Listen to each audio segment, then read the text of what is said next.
Hello friends, welcome to my new blog. আমি কুনাল, তোমরা দেখছো ব্লগার এবং আজ তোমাদের দেখাতে চলেছি আমার বাড়ির পুজো। এই যে মা পিছনে দেখতে পাচ্ছ, আমাদের এই মায়ের নাম হচ্ছে মা বাসলি। এটি 22 হাতের মা বাসলি। এবং এই দাঁড়াটা যে দেখতে পাচ্ছ, এই দাঁড়াটা হচ্ছে আমার জেঠুর ছেলে।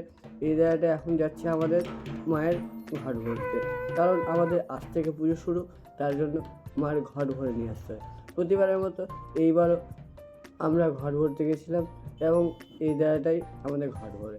আগে জেঠু ঘর ভরে নিয়ে আসতো, এখন দাঁড়াটাই করে, কারণ জেঠুর বয়স হয়ে গেছে। এবং দেখতে দেখতে আমরা ঘর ভরে নিয়ে যাচ্ছিলাম। তারপরে চলে এসেছিলাম মার গর্ভগৃহে। তারপরে পুজো কিছুক্ষণ পরে শুরু হয়ে যেত, জন্য পুজোর প্রস্তুতি নিয়ে সবাই ব্যস্ত হয়ে পড়েছিল, কারণ পুজো শুরু হয়ে যাবে। তাই দেখতে দেখতে পুজো শুরু হয়ে গেছিল। এই যে এখন আমার একটা দাদা পুজোতে বসবে এবং তারপরের দিন অষ্টমীর দিনও পুজো শুরু হয়ে গেছিলো।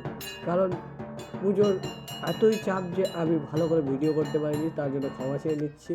এবং কিছুক্ষণ পর পুজো শেষ হওয়ার পরে এই ভাস্তাটা আমাকে ভোগ দিল, মার প্রসাদ, এবং আমি খুব প্রণাম সহকারে এবং আমার ভোগটি গ্রহণ করলাম। এবং সন্ধ্যা আরতি, তোমরা জানো সন্ধ্যা আরতি হয় এবং সন্ধ্যা আরতি হলো। এবং নবমী পুজোর ভিডিও খুব এক্সাইটমেন্ট আসছে, তাই জন্য সাবস্ক্রাইব করে নাও।